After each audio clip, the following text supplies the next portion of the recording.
more suicide attacks. I don't think Pakistan state can last much longer.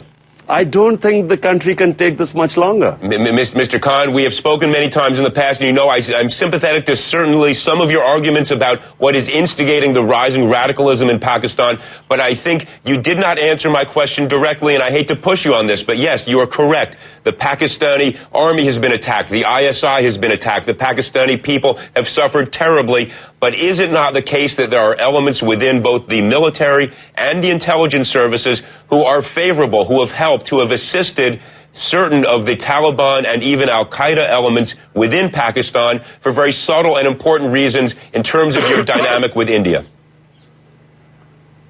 Well, let me just say one thing. I mean, I'm speculating here because I'm an outsider. I'm not in the government.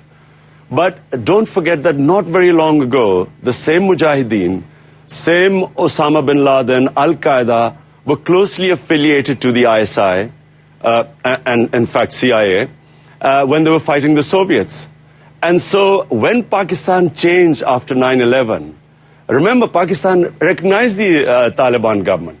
So suddenly after 9/11, Pakistan reversed this policy. It's possible that there are members of the security forces who would have still kept connections with them. Just because the government changed its policy, it's possible that within the security forces, there would be elements that would not have changed or might have kept the contact. But the fact of the matter is the country is going down. I mean, we cannot sustain this much longer. Mr. Khan, And so therefore, a change of policy, yeah. Mr. Khan, I am sympathetic to your argument that something must change. It is not working now. But what you just said is critically important. There may, in fact, be, I think we believe it is almost a certainty, there are elements of the ISI and the military that have been helping and assisting al-Qaeda, the Taliban. In that context, was it not reasonable for President Obama to act as he did to get rid of Osama bin Laden, to get rid of a terrorist who we now know was continuing to plot attacks against the United States? But look at it from the Pakistani point of view. Surely here's a country which has sacrificed far more than the Americans. Remember, 34,000 dead here. Now, should this, after all these sacrifices, should not Pakistan have taken him out? Now, if the ally for which Pakistan is fighting this war, if it does not trust Pakistan, where does that leave us? I'm talking now as a citizen of Pakistan. Where does that leave Pakistanis? What are we? Are we friends or enemies? Who are we giving these sacrifices for? We did not have any suicide attacks in Pakistan before 2004. We had no militant Taliban in Pakistan. And here is a country which had 500 bomb blasts last year. So where do we go from here?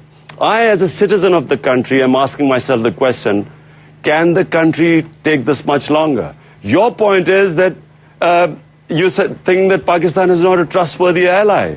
I'm saying that it's about time Pakistan had a government which made its war, told the Americans, we don't want any aid. We'll deal with it ourselves. We will ensure there's no terrorism from Pakistani soil. We have a much better chance of dealing with this, with the terrorism if it's a sovereign, credible Pakistani government rather than a puppet government, which is what it is perceived, a government that is not sovereign. Doesn't have any credibility, either with the US or with the militants. It doesn't have any chance of engaging with certain elements amongst the terrorists who it can talk and disassociate from the real terrorist, al-Qaeda. Remember, most of the people who are fighting today, 95% of the people who are fighting are our own tribal people who were neither terrorists nor religious fundamentalists. They're fighting as a result of Pakistani military operations in the tribal area.